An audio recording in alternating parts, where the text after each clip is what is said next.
नमस्कार प्यारे बच्चों।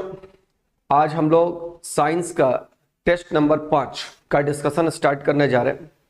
और इससे टेस्ट को स्टार्ट करने से पहले, इसके डिस्कशन को स्टार्ट करने से पहले हम आपको एक छोटा सा सूचना देना चाह रहे हैं कि बहुत जल्द हम आप लोग के साथ लाइव क्लास में जुड़ने वाले हैं। और इसका अनाउंसमेंट हमको लगता है कि 1-2 दिन में, कल या परसों में हम आपको कर देंगे। तो चलिए आज का डिस्कशन स्टार्ट करते हैं। और आज का जो पहला क्वेश्चन है, इस पहले क्वेश्चन को देखिए। पहला क्वेश्चन बहुत अच्छा क्वेश्चन है और क्वेश्चन ये है कि निम्न में से कौन सा अंतःस्रावी ग्रंथि नहीं है। देखिए क्वेश्चन को देख लीजिए, निम्न में कौन सा अंतःस्रावी ग्रंथि नहीं है। पहला ऑप्शन दिया हुआ है एड्रिनल, दूसरा दिया हुआ है पिट्यूटरी, तीसरा है लैक्रिमल और चौथा है थायराइड। अब आप बताइए कि इसमें से कौन सा जो ग्लैंड है वो आपका अंतःस्रावी नहीं है। तो सबसे पहले इस सवाल को बनाने के लिए देखो ये जानना होगा कि एक्सोक्राइन ग्लैंड किसको कहा जाता है और एंडोक्राइन ग्लैंड किसको कहा जाता है। तो थोड़ा सा पहले हम लोग एक्सोक्राइन और एंडोक्राइन के बारे में समझ लेते हैं कि एक्सोक्राइन ग्लैंड किसको कहते हैं और एंडोक्राइन ग्लैंड किसको कहते हैं। ठीक है, पहले इस चीज को समझ लेते हैं, उसके बाद हम लोग सवाल बनाते हैं। चलिए देखते हैं। देखिए एक्सोक्राइन, एक्सोक्राइन EX है तो एक्सोक्राइन और EN है तो एंडोक्राइन। ठीक है, EXC कर देते हैं, इसको END कर देते हैं।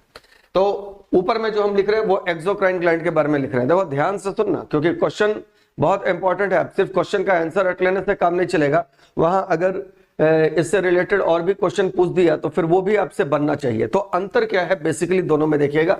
सबसे पहला बात जानिएगा कि इसमें क्या होता है ना कि डक्ट होता है। डक्ट का मतलब होता है, समझिए एक पाइप लाइक की रचना, पाइप प्रकार की जो रचना होती है उसको हम लोग डक्ट कहते हैं। तो एक डक्ट इसमें होता है, एक्सोक्राइन में डक्ट प्रेजेंट होता है। टिक मतलब प्रेजेंट। और जो एंडोक्राइन ग्लैंड होता है उसमें डक्ट लेस होता है, यानी इसमें डक्ट जो है ना वो नहीं होता। अब डक्ट क्या होता है, देखो ग्लैंड कुछ न कुछ पदार्थ का स्रावन करेगा। ध्यान से सुनना, ग्लैंड कुछ न कुछ पदार्थ का स्रावन करेगा और वो पदार्थ का काम जहां है वहां तक पहुंचना है। तो जहां काम होगा उसको कहेंगे टारगेट ऑर्गन। कौन सा ऑर्गन कहेंगे? Target organ. तो टारगेट ऑर्गन तक उस पदार्थ को, ग्लैंड में निर्मित पदार्थ को टारगेट ऑर्गन तक पहुंचाने के लिए जो पाइप चाहिए ना, उस पाइप को हम कहते हैं डक्ट। तो एक्सोक्राइन में डक्ट होता है और एंडोक्राइन में डक्ट नहीं होता है। अब आपसे एग्जाम में क्वेश्चन पूछ दिया कि किसमें पाइप होता है या किसमें डक्ट होता है। डक्ट को मतलब हिंदी में आप कह सकते हैं वाहिका। किसमें वाहिका होता है, किसमें वाहिका नहीं होता है, तो फिर आपको जवाब देना होगा। ये बहुत इंपॉर्टेंट क्वेश्चन हो गया, ध्यान से सुन लो कि एक्सोक्राइन में डक्ट होता है, एंडोक्राइन में डक्ट नहीं होता है। दूसरा इंपॉर्टेंट बात याद रखिए, बहुत बहुत इंपॉर्टेंट बात है कि एक्सोक्राइन ग्लैंड जो भी पदार्थ स्रावित करता है उस पदार्थ को हम लोग कहते हैं एंजाइम। क्या कहते हैं? एंजाइम। एक्सोक्राइन जो पदार्थ स्रावित करेगा उस पदार्थ को एंजाइम कहेंगे। देख लो, ध्यान से सुन लो। और एंडोक्राइन ग्लैंड यानी अंतःस्रावी ग्रंथि जिस पदार्थ का स्रावन करेगा उसको क्या कहेंगे? बोलो, हार्मोन। क्या कहेंगे जी? हार्मोन। तो ये दूसरा इंपॉर्टेंट बात है। अब ये दोनों पॉइंट बहुत इंपॉर्टेंट है। एक्सोक्राइन जो पदार्थ स्रावित करेगा वो एंजाइम कहलाएगा। एंडोक्राइन ग्लैंड, अब क्वेश्चन ऐसे बन गया कि अंतःस्रावी ग्रंथि द्वारा उत्सर्जित पदार्थ को क्या कहा जाता है? तो अंतःस्रावी हार्मोन, एक्सोक्राइन एंजाइम। लास्ट लेकिन बहुत इंपॉर्टेंट बात कि ये अपने एंजाइम को टारगेट ऑर्गन तक पहुंचाता है। एंजाइम को टारगेट ऑर्गन पर डायरेक्ट डालेगा। जहां भी इस एंजाइम का काम है उस अंग तक ये डायरेक्ट पहुंचा देगा, टारगेट ऑर्गन तक। बहुत इंपॉर्टेंट, ध्यान से सुनो, एंजाइम को टारगेट ऑर्गन तक पहुंचाएगा। अब इसमें क्या है ना कि ये हार्मोन को, क्योंकि इसके द्वारा उत्सर्जित पदार्थ को क्या कहते हैं? हार्मोन। तो ये हार्मोन को क्या करता है? ध्यान से देखना, हार्मोन को ब्लड में रिलीज करेगा और ब्लड फिर इसको टारगेट ऑर्गन तक पहुंचाएगा। हार्मोन को ब्लड में रिलीज करेगा और ब्लड इसको टारगेट ऑर्गन तक पहुंचाएगा। तो देख लो, पहला इंपॉर्टेंट बात ये हुआ। एक्सोक्राइन और एंडोक्राइन में अंतर समझना चाहिए। एक्सोक्राइन में डक्ट होता है, एंडोक्राइन में नहीं हो सकता है, नहीं होता है। एक्सोक्राइन में क्या पदार्थ जो मतलब कि ये जो एक्सोक्राइन ग्लैंड जो पदार्थ उत्सर्जित स्रावित करेगा उसको एंजाइम कहेंगे। एंडोक्राइन ग्लैंड जो पदार्थ स्रावित करेगा उसको हार्मोन कहेंगे। एक्सोक्राइन एंजाइम को डायरेक्ट टारगेट ऑर्गन तक लाएगा, एंडोक्राइन टारगेट ऑर्गन तक नहीं पहुंचाता है। ये क्या करता है ना कि ब्लड में डाल देता है और ब्लड से वो कैरी होता हुआ ब्लड उसको ढो करके जहां उसको पहुंचाना है वहां पहुंचा देगा। अब आपको कुछ एग्जाम्पल भी याद रखना है एक्सोक्राइन ग्लैंड का एग्जाम्पल। अब देखो यहां पर हम लिख रहे हैं एक्सोक्राइन ग्लैंड का एग्जाम्पल, इस साइड में लिख दे रहे हैं, ध्यान से देख लो, बहुत इंपॉर्टेंट है। कौन कौन सा एग्जाम्पल है? सबसे पहले देखो सैलिवरी ग्लैंड, लार ग्रंथि, ठीक है, आपका एक्सोक्राइन ग्लैंड का एग्जाम्पल है। कौन सा बोले? सैलिवरी। दूसरा आपका स्वेट ग्लैंड, किसका एग्जाम्पल है? इसके बाद आ जाओ और कौन सा है? तीसरा देखो सेबेसियस ग्लैंड, है ना, तैल ग्रंथि जो होता है, ये भी इसका एग्जाम्पल है। इसके बाद आ जाओ मेमरी ग्लैंड, ये भी इसका एग्जाम्पल है। तो ये सब जो है ना डिफरेंट टाइप्स, और क्वेश्चन में देखा होगा ऑप्शन में था लैक्रिमल ग्लैंड, ये भी इसका एग्जाम्पल है।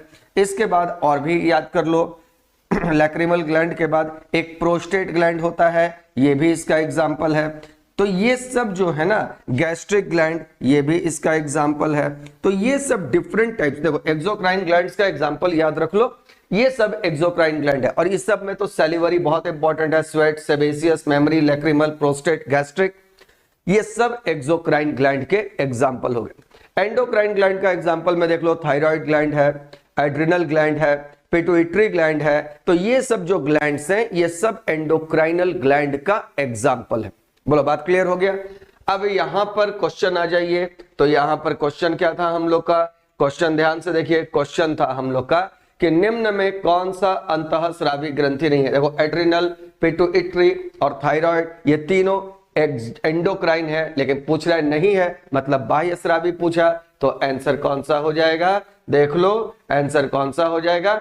आंसर हो जाएगा लैक्रिमल ग्लैंड। चलो पहला क्वेश्चन तो क्लियर हो गया।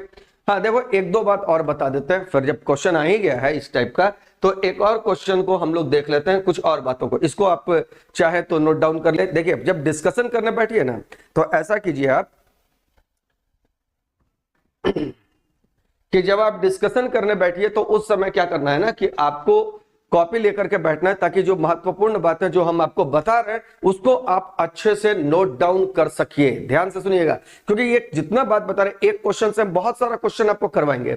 ये नहीं कि एक क्वेश्चन का उसका सिर्फ आंसर बता दिए, काम चल गया, चलो भाई जल्दी जल्दी फटाफट 20 क्वेश्चन कर दिए और आपका डिस्कशन खत्म। नहीं, जब एक क्वेश्चन तो इससे रिलेटेड एग्जाम में जो भी क्वेश्चन बने वो सारा बनना चाहिए आपसे। हम लोग का इंटेंशन ये है, आपका भी इंटेंशन ये होना चाहिए, रट्टा मार पढ़ाई छोड़ो और एकदम कंसेप्ट के साथ मेरे साथ पढ़ो, तभी मजा आएगा। जब एक क्वेश्चन से कई क्वेश्चन के कंसेप्ट खुलेंगे तब मजा आएगा। अब देखो कुछ और बातें आपको बताते हैं। अब बोलिएगा सर आप क्या बताइएगा? तो क्वेश्चन देखो भी क्या बता सकते हैं। सबसे पहला बता सकते हैं कि सबसे बड़ा ग्लैंड कौन सा है और सबसे छोटा। देखो इधर हम लिख रहे हैं एक्सोक्राइन, ध्यान देना, इधर लिख रहे हैं एंडोक्राइन। इस शॉर्ट वाला बात सब समझ लो तुम लोग, है ना। अब इसमें कौन किसमें सबसे बड़का कौन और सबसे छोटका कौन? देखो अगर लार्जेस्ट एक्सोक्राइन ग्लैंड पूछ दिया और लार्जेस्ट एंडोक्राइन ग्लैंड पूछ दिया, अगर स्मॉलेस्ट एक्सोक्राइन ग्लैंड पूछ दिया और स्मॉलेस्ट एंडोक्राइन ग्लैंड पूछ दिया तो जवाब क्या देगा? देखो एक्सोक्राइन, अभी मत बोलना कि सर खाली अंग्रेजी बोलते हैं, हिंदी में बोल रहे हैं। देखो सबसे बड़का बाह्य, सबसे बड़का अंतःस्रावी, सबसे छोटका बाह्य, सबसे छोटका अंतःस्रावी। अब नाम लिखते हैं, अब तुम लोग सोचो कि क्या क्या लिखने वाले हैं, है ना, और देखो कि सही लिख रहे हैं कि नहीं, तुम्हारा बात सही हो रहा है कि नहीं, इस चीज को देख लो। चलो क्या है? लार्जेस्ट जो होगा वो होगा तुम्हारा लीवर। क्या बोले? लीवर। और स्मॉलेस्ट बोला ना, स्मॉलेस्ट तो बहुत लोगों को पता भी नहीं होगा, इसको लिख दे रहे हैं इसीलिए बहुत इंपॉर्टेंट है, और यह है गॉबलेट सेल। सबसे छोटा एक्सोक्राइन गॉबलेट सेल, सबसे बड़का एक्सोक्राइन लीवर हो गया, बहुत इंपॉर्टेंट हो गया ना। अब दूसरा आ जाओ, बोलो तो एंडोक्राइन का सोच लिया होगा। अब हम लिख रहे हैं, देखो मिलाओ, थायराइड सबसे बड़ा वाला, कौन सा बोले? थायराइड। और सबसे छोटा बोला ना पेनियल ग्लैंड। कौन सा ग्लैंड? पेनियल। पेनियल ग्लैंड जो होता है ब्रेन में होता है, थायराइड ग्लैंड गला में होता है। चलिए हो गया बात खत्म। तो पहला क्वेश्चन बिल्कुल देख लो, लार्जेस्ट कौन सा है, स्मॉलेस्ट कौन सा है, भैया नोट डाउन कर लो, एग्जाम में क्वेश्चन आ गया, क्वेश्चन बनना चाहिए। अब देखो कितना सारा क्वेश्चन एक से बन गया, एक्सोक्राइन और एंडोक्राइन का कंसेप्ट आ गया आपके पास, वेरी गुड। दूसरा, एक्सोक्राइन एंडोक्राइन में लार्जेस्ट स्मॉलेस्ट कौन सा होगा, ये भी पता आपको चल गया। और ये भी पता चल गया कि कौन कौन एक्सोक्राइन ग्लैंड है ना, बहुत सारे ग्लैंड का एग्जांपल एग्जाम में यार इससे ज्यादा नहीं आना है, कभी सैलिवरी दे देता है, कभी मेमोरी दे देता है ना, कभी लैक्राइमल दे देता है, कभी स्वेट ग्लैंड दे देता है। इतना से तो क्वेश्चन बनना है, क्वेश्चन आप बना लीजिएगा। और अब आते हैं हम लोग क्वेश्चन नंबर, देखो इसको इंपॉर्टेंट है, नोट डाउन कर लेना है ना, वीडियो को पॉज करके, या अब आ जाते हैं हम लोग क्वेश्चन नंबर 2 पर। अब देखो क्वेश्चन नंबर हम लोग का 2 क्या कहता है, इसको ध्यान से देखिए। कहता है पूर्ण आंतरिक परावर्तन होने के लिए आपतन कोण का मान कितना होना चाहिए। अब पूर्ण आंतरिक परावर्तन होने के लिए आपतन कोण का मान कितना होना चाहिए, ऑप्शन 45, 60, 99, क्रांतिक कोण से अधिक। तो सबसे पहले क्वेश्चन कौन बनाएगा जिसको पूर्ण आंतरिक परावर्तन का कंसेप्ट क्लियर होगा। अब बताओ पूर्ण आंतरिक परावर्तन का कंसेप्ट क्या है। देखिए पूर्ण आंतरिक परावर्तन का कंसेप्ट ये है कि पूर्ण आंतरिक परावर्तन होने के लिए 2 कंडीशन होना चाहिए। देख लो बाबू दम बहुत ध्यान से, बचवा लोग तुम लोग माने कि खाली रट्टा मार वाला पढ़ाई पढ़ता है, हम रट्टा उट्टा मार वाला पढ़ाई नहीं बताएंगे, हम दम कंसेप्ट वाला बात बताएंगे। और बता रहे बहुत जल्दी लाइव आएंगे, तो लाइव जुड़ना और दम मतलब कि जितना ज्यादा से ज्यादा हो सके ना हमसे फायदा उठाना उठा लो, क्योंकि अब एग्जाम आने वाला है और ये क्वेश्चन जितना एग्जाम में आए आपसे सब बनना ही बनना चाहिए, तभी जब तुमको बनेगा तुमसे सारा क्वेश्चन ना, तभी हम लोग को मजा भी आएगा। अब कह रहे पूर्ण आंतरिक परावर्तन होने के लिए आपतन कोण का मान कितना होना चाहिए। तो बताओ पूर्ण आंतरिक परावर्तन के लिए 2 कंडीशन होना चाहिए। कौन कौन सा कंडीशन, यहां किनारे में लिख रहे हैं, देखो पहला कंडीशन ये है कि प्रकाश को जो है ना, देख लो पहला कंडीशन ये है कि प्रकाश को सघन माध्यम से विरल माध्यम में जाना चाहिए। नंबर 1, कभी भी विरल से सघन में पूर्ण आंतरिक परावर्तन नहीं होगा, याद रखना। कभी भी सघन से विरल ही जाएगा तो भी ही होगा, विरल से सघन में तो कभी होने नहीं है। अब ये मत कहना विरल किसको कहते हैं, जिसका अपवर्तनांक कम है भैया विरल, और जिसका ज्यादा है उसको सघन। यही तो सघन विरल का कंसेप्ट है, जिसका अपवर्तनांक कम है विरल, ज्यादा है सघन, प्रकाश को सघन से विरल जाना है, कंडीशन नंबर 1। और दूसरा नंबर होना चाहिए कि आपतन कोण का मान, ध्यान से देखना, आपतन कोण का मान क्रांतिक कोण से अधिक होना चाहिए। आपतन कोण का मान क्रांतिक कोण से अधिक होना चाहिए। ये आई लिखा हुआ है, थोड़ा डांसिंग आई लिख दिए थे, है ना। तो आपतन कोण का मान क्रांतिक कोण से ज्यादा होगा तभी होगा। आई पूर्ण आंतरिक परावर्तन में होता क्या है, देख लो पूर्ण आंतरिक परावर्तन में होता यह है कि प्रकाश, जैसे कि मान लो कि ये तुम्हारा मान लो सघन माध्यम है ना, इसको हम कह दें सघन, और ये तुम्हारा मान लो विरल माध्यम है। तो होता क्या है कि माध्यम बदलने पर प्रकाश मुड़ती है ना, तो ये घटना अपवर्तन कहलाता है। यहां पर हम अविलंब बना दिए, जाना चाहिए था इसको सीधा, लेकिन माध्यम बदलने से मुड़ गया और अपवर्तन हो गया, तो ये तो हो गया अपवर्तन। देखो ये हो गया अपवर्तन। लेकिन कभी कभी अगर प्रकाश का जो आपतन कोण है ये क्रांतिक कोण से ज्यादा हो जाता है ना, तो प्रकाश फिर इसी माध्यम में लौट जाता है। इसी को कहते हैं पूर्ण आंतरिक परावर्तन। क्या होता है, जब आपतन कोण का मान क्रांतिक कोण से ज्यादा हो जाए, ध्यान से सुन लेना, जब आपतन कोण का मान क्रांतिक कोण से ज्यादा हो जाए तो प्रकाश दूसरे माध्यम में नहीं निकल पाती है, और जिस माध्यम में जा रही थी उसी माध्यम में लौट गया। देखो दूसरा माध्यम में निकल जाता तो क्या होता, अपवर्तन, वापस उसी में लौट आया तो क्या हो गया, परावर्तन।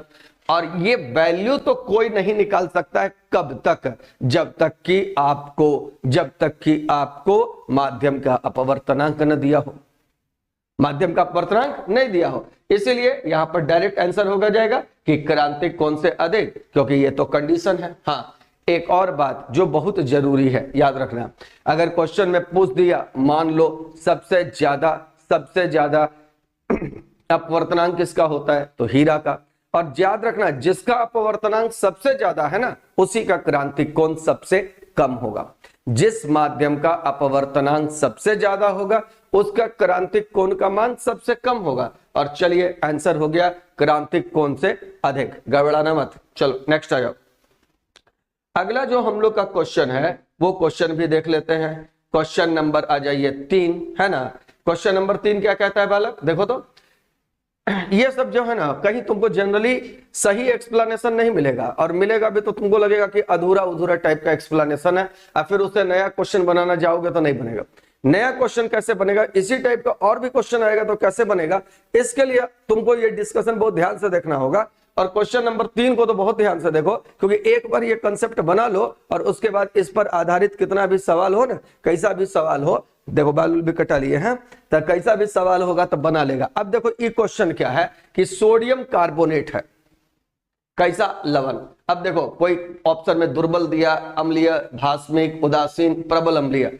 अब बच्चा का दिमाग अब इस टाइप का क्वेश्चन आता है ना तो देखता है दो गो अम्लीय है ना, तो इसी दोनों में कोई वो आंसर होगा, ऐसा कोई जरूरी नहीं है। देखो एग्जामिनर का दिमाग पढ़ना हम लोग के बस का चीज नहीं है, तो हम लोग के पास जो बस का चीज है वो है कंसेप्ट डेवलप करना। जब तक कंसेप्ट नहीं होगा तब तक सवाल नहीं बनेगा। तो अब देखो सोडियम कार्बोनेट वाला कंसेप्ट कैसे, तो पहले बात समझ लो। देखो हम जो बात बोल रहे हैं ना उसको ध्यान से समझना, क्या बात समझाना चाह रहे हैं ध्यान से समझ लोगे। थोड़ा कलर का रंग चेंज कर लेते हैं, अच्छा रेड ले लेते हैं ना, रेड थोड़ा सा अच्छा लगता है। अब देखो क्या लिखना हम चाहते हैं कि जब एसिड, ध्यान से देखना, ए से एसिड जब बेस से रिएक्ट करता है ना तो बनाता है सॉल्ट और वाटर, ठीक है। एसिड जब बेस के साथ रिएक्ट करता है तो सॉल्ट और वाटर बनाता है। ए से हो गया एसिड, बी से हो गया बेस, एस से हो गया सॉल्ट, डब्ल्यू से हो गया वाटर। अब मतलब तुम लोग समझते रहो, हम पूरा तो नहीं लिखेंगे लेकिन अब लिख देते हैं, छोड़ो हटाओ। ए से हो गया क्या चीज बोले, एसिड, अब बी से हो गया बेस, है ना, समझ जाएगा तो लोग इतना में। अब देखो सॉल्ट कैसा बनेगा, एसिडिक बनेगा, बेसिक बनेगा, न्यूट्रल बनेगा, वो डिपेंड करेगा कि जो रिएक्शन हो रहा है ना एसिड और बेस का वो किस नेचर का है। ध्यान से सुनना, एसिड और बेस का रिएक्शन किस नेचर का है इसके आधार पे आप निकाल सकते हो। अब देखो कैसे निकालेंगे, ध्यान से सुन लेना मेरा बात को, है ना। बार बार बोलते हैं ध्यान से सुन लो, ध्यान से सुनो, फिर भी तू लोग ध्यान से सुनता नहीं है, बस रट्टा मारने के कंसेप्ट में रहता है, रट्टा मारो रट्टा मारो। अरे रट्टा तो मारेगा लेकिन अगला क्वेश्चन जब उसी टाइप का आएगा तो फिर कैसे बनाओगे, ये भी तो सोचो। यहां पर हम लोग को क्वेश्चन बनाने सीखना है, हम इस क्वेश्चन का आंसर बताने के लिए नहीं आए हैं, क्वेश्चन से और भी क्वेश्चन कैसे बनेगा इस चीज के लिए हम आए हैं। अब देखो सबसे पहला देखो, अगर एसिड स्ट्रॉन्ग है, स्ट्रॉन्ग, STRONG स्ट्रॉन्ग, और बेस भी स्ट्रॉन्ग है, दोनों स्ट्रॉन्ग है, तो सॉल्ट जो बनेगा वो बनेगा न्यूट्रल। याद रखना, स्ट्रॉन्ग एसिड स्ट्रॉन्ग बेस से सॉल्ट न्यूट्रल बनेगा। उसी प्रकार अगर वीक एसिड होगा, देखो ये सब कंसेप्ट, वीक एसिड अगर वीक बेस के साथ प्रतिक्रिया करके सॉल्ट बनाएगा तो सॉल्ट फिर बनेगा कैसा बनेगा, न्यूट्रल। देखो बहुत इंपॉर्टेंट पॉइंट है। और बताते हैं अगर एसिड स्ट्रॉन्ग हो भैया, और देख लो एसिड अगर स्ट्रॉन्ग हो और बेस अगर वीक हो तो सॉल्ट बनता है। देखो अब दोनों में लड़ा दो, बरियार एसिड कम, स्ट्रॉन्ग एसिड, कमजोर बेस, जीता कौन, बरियार वाला, और सॉल्ट बना एसिडिक, सॉल्ट बना एसिडिक, सॉल्ट बना एसिडिक। और लास्ट आजा बउआ आजा, एसिड है वीक और बेस है स्ट्रॉन्ग, तो सॉल्ट बनेगा कौन सा, तुम लोग तो जवाब दे देगा, और ये बन जाएगा बेसिक। और जो ये समझ गया बेसिक कंसेप्ट वो अब कैसा भी सवाल बनाएगा। अभी हम एक दो को तुमको बताते हैं, एग्जांपल देते हैं, चलो ठीक है फटाफट से, ये बात तो समझ में आ गया सबको। अब देख लो एसिड बेस से सॉल्ट वाटर बनेगा, स्ट्रॉन्ग स्ट्रॉन्ग रहेगा, न्यूट्रल वीक वीक रहेगा, न्यूट्रल स्ट्रॉन्ग और वीक रहेगा, एसिड स्ट्रॉन्ग है तो सॉल्ट एसिडिक, और बेस स्ट्रॉन्ग है तो सॉल्ट बेसिक। मजा आ गया कंसेप्ट में तो लाइक कर देना। और अब आ जाओ इस पर हम आते हैं क्वेश्चन। हाँ क्वेश्चन क्या था थोड़ा सा देखो, तो क्वेश्चन था Na2CO3 कहां लिखे हैं, तो अब तो नगला पेज लेना पड़ेगा, देखो लिख लो इसको, है ना, वीडियो रोक करके लिखो या स्क्रीनशॉट लो, जो लेना है। अब तो हम इसको हटाएंगे और फिर नया कंसेप्ट बताएंगे। अब देखो क्या था ना, सोडियम कार्बोनेट था, Na2CO3 सोडियम कार्बोनेट। ये कैसे बना होगा सोचो तो, इसमें दो चीज, एक Na वाला चीज और एक CO3 वाला चीज। तो इसमें रहा होगा सोडियम हाइड्रोक्साइड और साथ में रहा होगा कार्बोनिक एसिड और इसके चलते बना होगा क्या चीज, फटाक से बोलो, सोडियम कार्बोनेट Na2CO3 और साथ में बना होगा क्या चीज जी, बना होगा H2O। रिएक्शन बैलेंस करना है, फटाफट से कर ले। देख 2 Na है, मार दो यहाँ पे, 2 हो गया, 2 और क्या है CO3, ठीक है। अब हाइड्रोजन को भी चलिए चेक कर लेते हैं, 2 ऑक्सीजन हो रहा है, यहाँ 3 1 4 तो 4 तो यहाँ 2। अब देखो रिएक्शन बैलेंस हो गया, देखो तो फटाक से Na2 अच्छा अरे देखो ये तो रिएक्शन बैलेंस आप करना हम लोग सीख रहे हैं ना।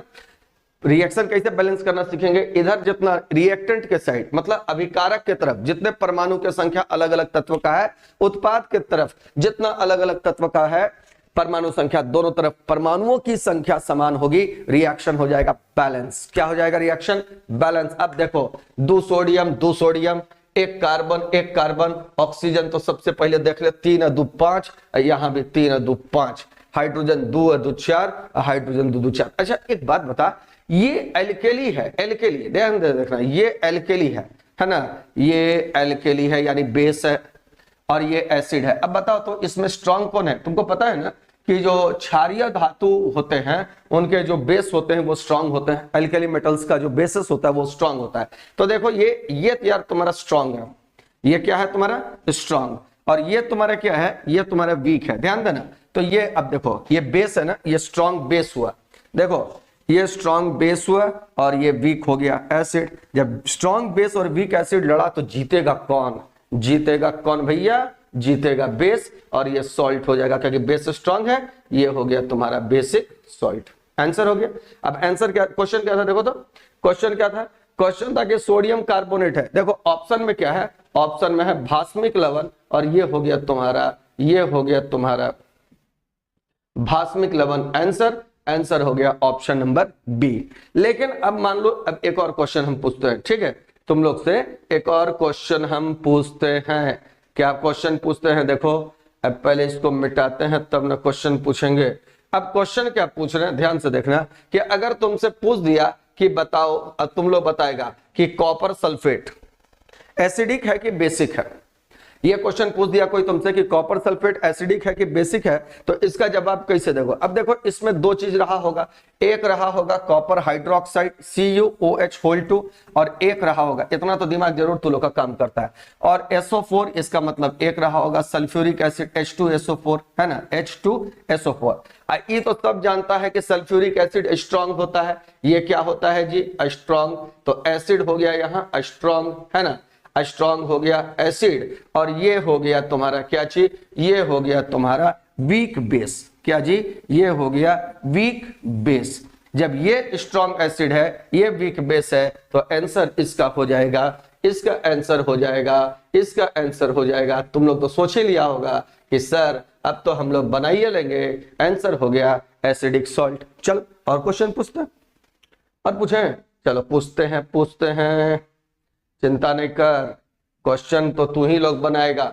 सोडियम क्लोराइड बोल तो बउआ, ये कैसा है, एसिडिक है कि बेसिक है, बताओ एसिडिक है कि बेसिक है, बताओ तो कौन चीज से बना होगा रे, ये बना होगा NaOH से है ना, और क्या होगा HCl। चलो, और ये तो दोनों स्ट्रांग है, ये भी स्ट्रांग है और ये भी स्ट्रांग है, स्ट्रांग स्ट्रांग लड़ेगा, दोनों एक दूसरे को मार के गिरा देगा, कोई नहीं जीता। आंसर हो गया, आंसर हो गया, आंसर हो गया। इतना देर में तो सोच ही लिया होगा, जितना देर में सर बोल रहे हैं आंसर हो गया, आंसर हो गया, उतना देर में हमारे बचवा लोग आंसर सोच लिया। आंसर हो गया न्यूट्रल सॉल्ट, और कंसेप्ट भी यहां पर हो गया आपका क्लियर कि लड़ाना है, फाइटम फाइटी खेलना है, जब बरियार रहेगा जीतेगा, दोनों बरियार रहेगा कोई नहीं जीतेगा, दोनों कमजोर रहेगा कोई नहीं जीतेगा। सवाल आ जाते हैं सवाल नंबर 4 पे।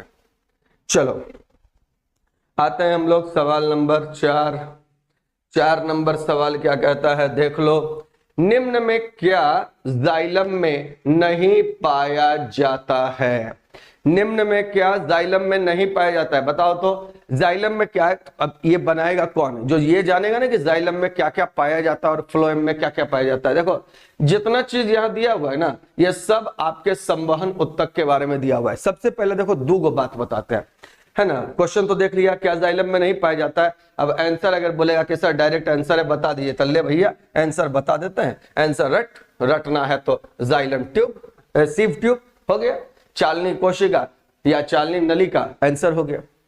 लेकिन यार आंसर नहीं, अब इससे अगला बार अगर कोई दूसरा ऑप्शन दे दिया तो क्या करोगे? तो ये पता होना चाहिए कि जाइलम में क्या क्या होता है, फ्लोएम में क्या क्या होता है, ये है क्या। और एक तो बहुत इंपॉर्टेंट बात कि इसमें कौन सा सेल जिंदा और कौन सा सेल मरल, क्वेश्चन तो यहां से भी आता है। अभी एग्जाम होते रहता है, इस सब टाइप का आप लोग क्वेश्चन देखते रहते हैं, तब वहां बोलिएगा कि सर अब एगो तो बता दिए, अगला वाला कैसे होगा। तो देखो अब कैसे होगा, यहां पर देख लो ध्यान से। देखो सबसे पहला जानो कि तुम्हारे जो प्लांट्स हैं उसमें दो कॉम्प्लेक्स टिश्यू है। कॉम्प्लेक्स का मतलब होता है जटिल उत्तक। देख भैया, अंग्रेजी लिखना हमको ज्यादा आसान लगता है, हिंदी में होता जाता है हमसे स्पेलिंग में गड़बड़। तो तुम लोग हिंदी और अंग्रेजी का स्पेलिंग, हिंदी का कम से कम स्पेलिंग गड़बड़ हो जाएगा ना, वो हमको माफ कर देना, हमको उतना बढ़िया हिंदी नहीं आता है लिखने के लिए। तो कॉम्प्लेक्स टिश्यू जटिल उत्तक जो होता है, ये किसको कहेंगे? जो उत्तक दो या दो से अधिक प्रकार के कोशिका से बना हो, मेड अप ऑफ 2 और more than 2 types of cell. 2 cell नहीं बोल रहे हैं, 2 टाइप्स ऑफ सेल। दो या दो से अधिक प्रकार के कोशिका से बना है, उनको कहते हैं कॉम्प्लेक्स टिश्यू। और प्लांट में जटिल उत्तक होते हैं दो, एक होता है तुम्हारा जाइलम, है ना, इसी जाइलम को लकड़ी कहा जाता है, और ये काम करता है पानी उनी वहन करने का, है ना, खनिज और लवण वहन करने का। और दूसरा होता है फ्लोएम, है ना, फ्लोएम। अब देखो इसमें कौन कौन सा होता है और इसमें कौन कौन सा सेल होता है, मतलब ये भी 4 प्रकार के सेल इसमें भी होता है, याद रखना। और फ्लोएम में भी 4 प्रकार का सेल होता है। कौन कौन सा होता है ये देख लो। सबसे पहला इसमें होता है जाइलम वेसल। पहला नंबर जो होता है इसमें जाइलम वेसल होता है। दूसरा जो होता है इसमें होता है जाइलम ट्रैकिड्स। दूसरा होता है इसमें जाइलम ट्रैकिड्स, ठीक है। तीसरा इसमें होता है, याद रखना, जाइलम फाइबर, जाइलम फाइबर कहो या तंतु कहो। और चौथा जो होता है ये होता है जाइलम पैरेनकाइमा। तो ये याद रखो, ये 4 प्रकार के तुमको पाए जाएंगे। कौन कौन सा बोलो तो बताओ? Xylem vessel, xylem tracheid, xylem fibre, xylem parenchyma. इसमें एक बात और याद रखना, नाम तो पक्का रट जा, नाम तो रटने हैं, नहीं रटेगा काम नहीं चलेगा। और एक बात और याद रख ले, ये तीनों होता है डेड, मतलब मृत कोशिका से बना हुआ। और ये एकमात्र जो होता है ये होता है जीवित कोशिका से बना हुआ। बस ये इतना जाइलम में याद रखो। अब देखो क्वेश्चन क्या था, क्वेश्चन पे पहले आ जाते हैं। क्वेश्चन क्या था कि निम्न में क्या जाइलम में नहीं पाया जाता है। अब देखो जाइलम पैरेनकाइमा था, ट्रैकिड था, जाइलम वेसल था, आंसर हो तो ये तीनों तो था ही, आंसर हो गया सीव ट्यूब्स, ठीक है, आंसर हो गया सीव ट्यूब्स। वेसल हो गया, ट्रैकिड हो गया, फाइबर हो गया, पैरेनकाइमा हो गया। अब आ जाओ, क्वेश्चन है फ्लोएम। फ्लोएम में क्या क्या नहीं होता है इसको देख लीजिए। फ्लोएम में कौन कौन सा सेल होता है? तो सबसे पहला इसमें होता है सीव ट्यूब्स। सीव ट्यूब्स, ध्यान से देखना, पहला सीव ट्यूब्स। दूसरा इसमें जो इंपॉर्टेंट होता है वह होता है कंपेनियन सेल, जिसको सखी कोशिका भी कहा जाता है, कंपेनियन सेल। तीसरा होता है इसमें फ्लोएम फाइबर। क्या होता है? Phloem fibre. और या पैरेनकाइमा पहले लिख देते हैं, फ्लोएम पैरेनकाइमा, है ना, फ्लोएम पैरेनकाइमा। और चौथा जो होता है ना ये होता है फ्लोएम फाइबर। नाम तुम लोग लिख लेना, स्पेलिंग तो सही है लिखे हैं, खाली थोड़ा सा हैंडराइटिंग गड़बड़ है। फ्लोएम में 4 प्रकार, sieve tube, companion cell, phloem parenchyma, phloem fibre. अब इसमें याद रखना ये तीनों जो है ना, ये तीनों ये होता है जीवित, लिविंग, और ये होता है तुम्हारा डेड। ये क्या होता है तुम्हारा? डेड। तो देखो इसमें 3 गो जिंदा है, एगो मरल है, इसमें 3 गो मृत कोशिका है, एगो जिंदा है। तो ये बहुत इंपॉर्टेंट क्वेश्चन बनता है कि जाइलम में कौन से मृत कोशिका है, फ्लोएम में कौन से मृत कोशिका है। वहां पर कंफ्यूजन नहीं, बिल्कुल सही आंसर मारेगा फटाफट। और क्वेश्चन देख लो क्या था, क्वेश्चन क्या था? क्वेश्चन था तुम्हारा कि कौन सा नहीं है। तो देखो जाइलम पैरेनकाइमा था, जाइलम ट्रैकिड था, जाइलम वेसल तो होता ही है, आंसर हो जाएगा सीव ट्यूब्स, आंसर हो गया सीव ट्यूब्स। चलो खत्म हो गया कहानी और क्वेश्चन का कंसेप्ट बन गया। अब आ जाइए अगला क्वेश्चन, क्वेश्चन नंबर 5 देखिए। अब जो है क्वेश्चन नंबर 5, 1 ग्राम भार में कितने डाइन होते हैं ये पूछ रहा है। क्वेश्चन तो आसान है लेकिन ऑप्शन के चलते ये क्या हो गया ना, थोड़ा सा टफ हो गया। अब इसको कैसे बनाएंगे इस चीज को आप देखिए। 1 ग्राम भार में कितना डाइन होता है? तो सबसे पहले देखिएगा कि 1 केजी वेट बराबर होता है 9.8 न्यूटन, ये तो सबको मालूम है। और अगर 1 केजी को हम लिखना चाहें तो इसको 1000 ग्राम लिख सकते हैं, तो 1000 ग्राम वेट बराबर कितना लिखेंगे 9.8 न्यूटन, ये तो सब लोग कर लेगा। अब 1 ग्राम वेट करना है ना, तो 1 ग्राम वेट अगर करते हैं, ध्यान दोगे तो ये हो जाएगा 9.8। अब 1000 ग्राम वेट इतना, तो 1 ग्राम वेट कितना, इसको 1000 से ऐसे कर दो भागा, और ये न्यूटन। और ये तो सबको मालूम है, ये तो हमको बताने का जरूरत ही नहीं है कि 1 न्यूटन बराबर 10 का पावर 5 डाइन होता है ना। डाइन कौन वाला डाइन तो समझ रहा होगा, गांव वाला डाइन तो नहीं है बोल रहे होंगे, है ना। डाइनो एगो वैज्ञानिक का नाम था, ये सब मत सोचना। तो ये हो जाएगा क्या चीज 9.8 अब बट्टा 1000। देखो न्यूटन को डाइन में बदलने के लिए 10 का पावर 5, तो 10 का पावर 5 को क्या करते हैं ना कि ये ऐसे गुना कर देते हैं। अब देखो तो क्या क्या कटेगा, 1 2 3 1 2 3 0 0, 9.8 गुना 10 बोलो तो कितना हो गया 980। 980 नहीं है तो 981 है।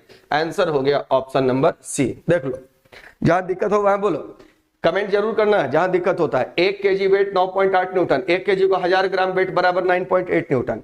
1 ग्राम वेट बराबर हो जाएगा 1000 बराबर 9.8, तो 1 ग्राम बराबर 1000 से भागा दे दिए, और 1000 से भागा देने के बाद क्योंकि न्यूटन को डाइन में बदलना था इसलिए 1 लाख से गुना कर दिए। सिंपल सा तो बात है। अब आते हैं, है ना, क्वेश्चन नंबर नेक्स्ट पे। क्वेश्चन नंबर है नेक्स्ट, और अगला क्वेश्चन देखते हैं कि क्वेश्चन नंबर 6 क्या कहता है कि संपर्क विधि में प्रयोग किया जाने वाला उत्प्रेरक है। देखो ये भी अच्छा क्वेश्चन है क्योंकि सबको याद रहना चाहिए। देखो 3 गो विधि हम बता देते हैं, उसमें कौन कौन सा उत्प्रेरक यूज होगा ये देख लेना, क्योंकि अक्सर क्वेश्चन आता है और फिर आप लोग गड़बड़ कर देते हैं। हम बता दे रहे हैं, देखो सबसे पहला तुम याद रख लो संपर्क विधि में कौन सा उत्प्रेरक होता है, संपर्क विधि नंबर 1। और संपर्क विधि देखो एक क्वेश्चन तो यहां और बनेगा, संपर्क विधि का प्रयोग किसके लिए होता है, तो याद रखना संपर्क विधि का प्रयोग H2SO4 के निर्माण के लिए होता है। पहला तो एक क्वेश्चन देखो यहां पर ये भी मस्त बन गया कि अगर पूछ दिया क्वेश्चन में एग्जाम में, अब कोई सिर्फ आंसर याद कर ले तो नहीं ना, 1-2 पॉइंट और भी याद होना चाहिए कि संपर्क विधि किसके लिए यूज होता है, तो H2SO4 के निर्माण के लिए। हाँ, एक और विधि होता है उसको भी याद रखना, वो भी जरूरी होता है, और वो होता है लेड कक्ष विधि। और ये जो लेड कक्ष विधि होता है ना, ध्यान से सुनना क्योंकि ये सब बहुत इंपॉर्टेंट क्वेश्चन है, ये सब एकदम कहो ना इसको हॉट क्वेश्चन। तो ये H2SO4 के निर्माण के लिए ये भी यूज होता है। अब इनमें क्या क्या कैटलिस्ट यूज होता है ये ध्यान दो। संपर्क विधि जो होता है इसमें कैटलिस्ट यूज होता है बहुआ V2O5। पहले प्लेटिनम यूज होता था लेकिन आजकल V2O5 यूज होता है, ठीक है। और अगर ऑप्शन में ये V2O5 नहीं आए ना तो प्लेटिनम भी आंसर मार सकते हो, कहीं दिक्कत नहीं है। पहले यार प्लेटिनम यूज होता था, अब प्लेटिनम यूज नहीं होता है, अब V2O5 यूज होता है। प्लेटिनम तो इसे भी जानता है कि बहुत महंगा धातु है, सोना के से भी महंगा है, तो उसका ज्यादा यूज नहीं करता है लोग महंगा होने के कारण। तो V2O5 वेनेडियम पेंटाऑक्साइड, ठीक है। और लेड कक्ष विधि ये भी देखो, पहले तो दोनों याद रखना कि दोनों किसके निर्माण का विधि है, क्योंकि एग्जाम में बार बार पूछता है आप लोग से। तो संपर्क विधि H2SO4 का, लेड कक्ष विधि H2SO4 का। और इसमें अगर उत्प्रेरक पूछ देना तो इसमें भी उत्प्रेरक जो होगा वो होगा, इसमें जो उत्प्रेरक होगा वो होगा NO, नाइट्रिक ऑक्साइड। बहुत इंपॉर्टेंट, बहुत बहुत इंपॉर्टेंट। जब रट्टा मार ले बउआ, ये सब तो रट्टा मारने वाला ही है, लेकिन ये भी याद रखना H2SO4 का निर्माण का कौन कौन विधि है। और तीसर का जो खूब पूछता है वो भी पूछता है, अच्छा उसको इंग्लिश में लिख देते हैं, ओस्टवाल्ड विधि। अब एग्जाम में ये पूछ दिया ना कि ओस्टवाल्ड विधि किसके निर्माण के लिए प्रयोग होता है, तो याद कर लेना कि सर बता दिए थे, है ना, किसके निर्माण के लिए, HNO3 के निर्माण के लिए। अब देखो ये कितना क्वेश्चन बना दिया है तुम लोग का। और इसमें अगर पूछे कि उत्प्रेरक क्या है, तो इसमें जो उत्प्रेरक यूज होता है ये तो दम याद रख ले, प्लेटिनम।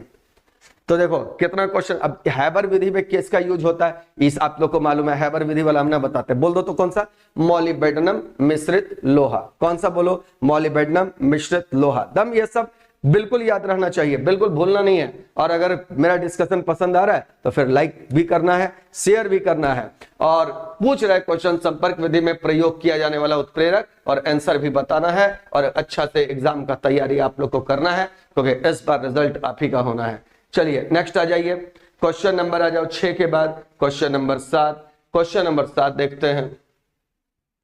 बोलता है निम्न में किसे सर्वाधिक ऊर्जा की आवश्यकता होती है। अब बोलेगा कि सर इसमें आप क्या डिस्कशन कराइएगा, आंसर बता दीजिए काम चल जाएगा। नहीं यार, एक दो बात तो जरूर बताएंगे, इतना आसानी से तुम लोग को हम नहीं छोड़ेंगे। बोल रहा सर्वाधिक ऊर्जा की आवश्यकता। एक बात बताओ, एक नियम था 10% एनर्जी ट्रांसफर नियम, ये जो याद रखा ना, उसका ये सवाल बन गया कि हर जो आहार श्रृंखला होता है उसमें हर अगले श्रृंखला में जो भी आपके कंपोनेंट्स घटक होते हैं, है ना, जो भी उस लेवल पर होता है उसमें 10% ही एनर्जी का ट्रांसफर होता है। जैसे एक एग्जांपल से समझाते हैं, ध्यान से सुनना। एग्जांपल तो इसका बहुत मस्त है ना। जैसे मान लो एक है घास और दूसरा है बकरी, और बकरी का दुश्मन शेर, है ना। अब ये एक आहार श्रृंखला बना, बहुत सिंपल में बता रहे हैं, घास बकरी शेर। अब बोल रहा था ना इकोलॉजी का क्वेश्चन डालिए देखो।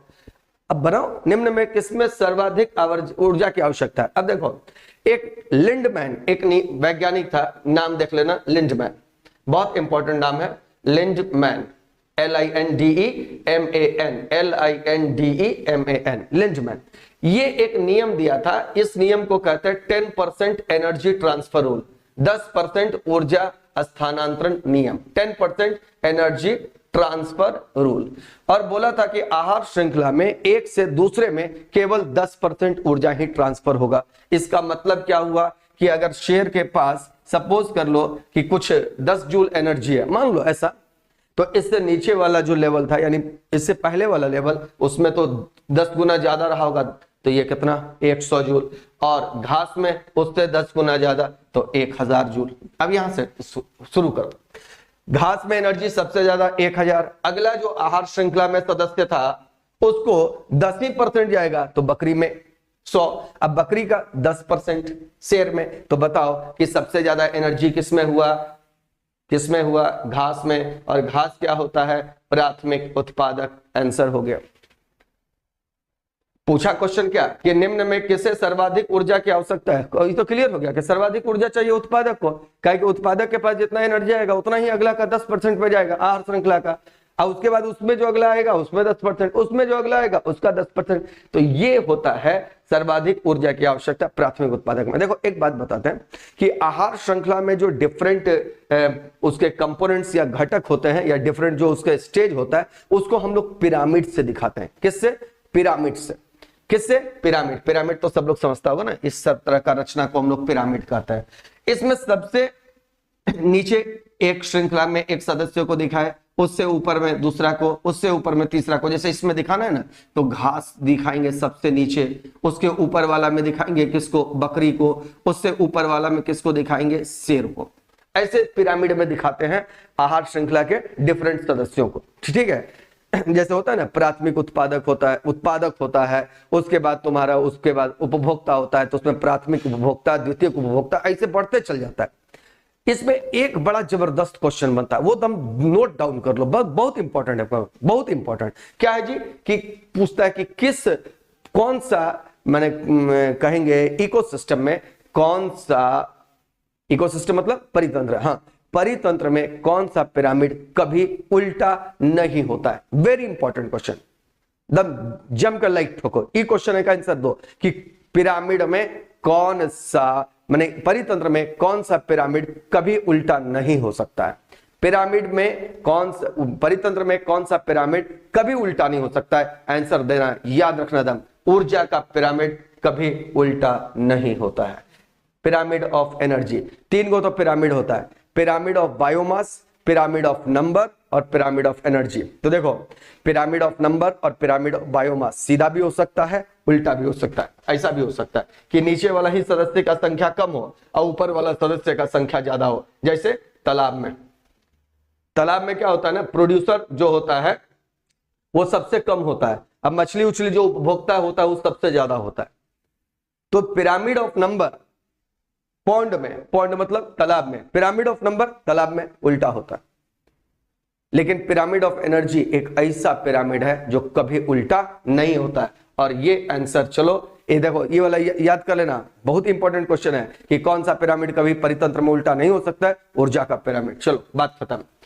नेक्स्ट आइए, अगला जो क्वेश्चन है हम लोग का वो है क्या कि प्रघाती तरंगे उत्पन्न होती हैं वायुयान के उड़ने से, भूकंप आने से, बिजली चमकने से, समुद्र में मोटर बोट की ध्वनि की गति से तेज चलने पर। देखो प्रघाती जो तरंग होता है ना, इसको कहते हैं हम लोग शॉक वेव। क्या कहते हैं जी?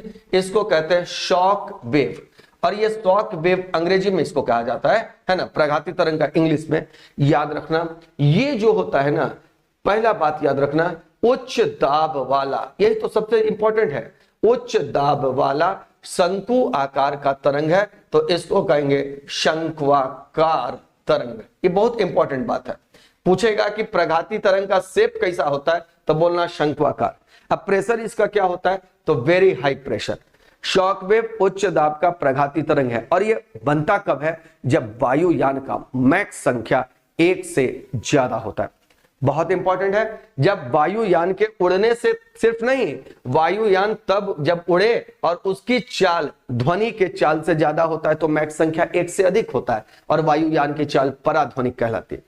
तो जब पराध्वनिक या अति पराध्वनिक विमान आकाश में उड़ते हैं ना, तो वो एयर को बहुत ज्यादा डिस्टर्ब करता है, जिसके कारण जब पराध्वनिक या अति पराध्वनिक विमान आकाश में उड़ते हैं, तो वो हवा को बहुत ज्यादा डिस्टर्ब करते हैं, जिसके कारण हवा में एक उच्च दाब का शंकु आकार का प्रघाती तरंग उत्पन्न होता है। और ये जब किसी इमारत से टकराता है ना ये तरंग, तो वो इमारत को, टावर को तोड़ देता है। और जब टूटता है, तो टकराता है, तो बहुत कस धड़ाम से आवाज आता है, और इस धड़ाम वाला आवाज, धमाका वाला आवाज को कहा जाता है ध्वनि धमाका। तो पूछ दिया कि प्रघाती तरंगों से क्या उत्पन्न होता है, किस प्रकार का धमाका, तो ध्वनि धमाका। प्रघाती तरंग कब पैदा होगा, तो बोलोगे क्या, प्रघाती तरंग कब पैदा होगा, जब पराध्वनिक या अति पराध्वनिक विमान आकाश में कम ऊंचाई पर उड़ते हैं। और इससे नुकसान क्या होता है, इससे नुकसान होता है कि बिल्डिंग विल्डिंग गिर जाता है। इसीलिए याद रखना, जितना भी प्रघाती तरंग होता है ना, वो सबको आकाश में बहुत ऊंचाई पर उड़ाया जाता है। जितना भी मैंने पराध्वनिक और अति पराध्वनिक विमान होता है, सबको आकाश में बहुत ऊंचाई पर उड़ाया जाता है। आंसर हो जाएगा वायुयान के उड़ने से।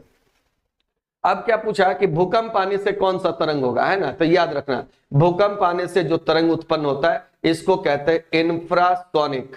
क्या बोलेंगे, इंफ्रासोनिक, यानी अवश्रव्य तरंग। अभी तो पटरों में भूकंप आया था, एक दिन लाइव स्ट्रीमिंग करवा रहे थे अपना वीडियो का, तो लड़का लोग बोल रहा था सर भूकंप आया, डरना उतना नहीं है, भूकंप आएगा तो क्या हो जाएगा, इंफ्रासोनिक, है ना। तो इंफ्रासोनिक जो होता है ये उत्पन्न होता है कब, जब भूकंप आता है तो। और समुद्र में मोटर बोट के ध्वनि की गति से तेज चलने पर इसमें जो तरंग उत्पन्न होता है ना, उस तरंग को हम लोग कहते हैं बो तरंग। कौन सा, बो। याद रखना, समुद्र में मोटर बोट के ध्वनि की गति से अगर कोई तरंग चले, तो वहां पर जो तरंग होता है बो तरंग। प्रघाती तरंग कब उत्पन्न होता है, जब पराध्वनिक विमान या अति पराध्वनिक विमान आकाश में बहुत हवा में तेजी से उड़ता है, और ये विमान बहुत कम ऊंचाई पर उड़ रहे हैं, तब ही हम लोग को शॉक वेव का अनुभव होता है। बहुत ऊपर उड़ता है तब फिर क्या होता है ना, धीरे धीरे डिस्टेंस के साथ उसका एनर्जी, उसकी ऊर्जा तेजी से घटने लगती है। चलो, तो बहुत अच्छा बात हो गया, 2-3 पॉइंट सीख लिए। प्रघाती तरंग का अंग्रेजी में नाम शॉक वेव। कैसा तरंग है, उच्च दाब वाला शंकु आकार का तरंग है, ठीक है। और ये अगर इमारत से टकराता है तो बहुत कस के धमाका करता है, जिसको ध्वनि धमाका कहते हैं। और इसलिए ये प्रघाती तरंग जो होता है कब पैदा होगा, जब पराध्वनिक विमान या अति पराध्वनिक विमान आकाश में उड़ेगा। और इससे बचने के लिए क्या करते हैं, उसको बहुत तेजी से उड़ाते हैं, क्योंकि फिर डिस्टेंस के साथ उसकी एनर्जी कम होती है। भूकंप आने से कौन सा तरंग होगा, इंफ्रासोनिक। समुद्र में मोटर के ध्वनि की गति से तेज चलने पर कौन सा तरंग होगा, तो इसको कहते हैं बो तरंग। चलो, अब आ जाओ अगला क्वेश्चन। क्वेश्चन नंबर आ जाइए, क्वेश्चन नंबर जो है वो आप आ जाओ क्वेश्चन नंबर 11। देखो ये 11, अच्छा क्वेश्चन नंबर 11 कहता है 111 ग्राम कैल्शियम क्लोराइड में आयतनों नहीं होगा, है ना, थोड़ा सा क्वेश्चन को सुधार लो। ये क्या होगा, ये हो जाएगा आयनों की संख्या। क्वेश्चन को सुधार लेना होगा, है ना, आयतनों नहीं होगा, ये आयनों की संख्या होगा, ठीक है। तो देखो 111 ग्राम कैल्शियम क्लोराइड में आयन का संख्या कैसे निकालेगा। तो सबसे पहले देखो कि अगर एक कैल्शियम क्लोराइड, है ना, अगर एक कैल्शियम क्लोराइड का अणु अगर में कितने आयन होते हैं, तो देखो इस टूटेगा तो Ca2+ में टूटेगा, और साथ में टूटेगा कैसे भैया, 2 क्लोराइड आयन में, 2Cl-। तो टोटल आयन कितना हुआ, देखो एगो कैल्शियम का आयन, 2 क्लोरीन का आयन। तो क्या हुआ कि एक अणु से 3 आयन बना। एक अणु कैल्शियम क्लोराइड से कितना अणु बना? एक कैल्शियम का, 2 क्लोरीन का, कितना अणु बना? 3। अब पूछ रहा है कि 111 ग्राम से कितना बनेगा, तो पहले देखो 111 ग्राम में, अब ऑप्शन है मोल में, तो 111 ग्राम को हम लोग मोल में बदल लेते हैं। बदलना तो आसान है। बताओ तो कैल्शियम क्लोराइड का अनुभार कितना होगा?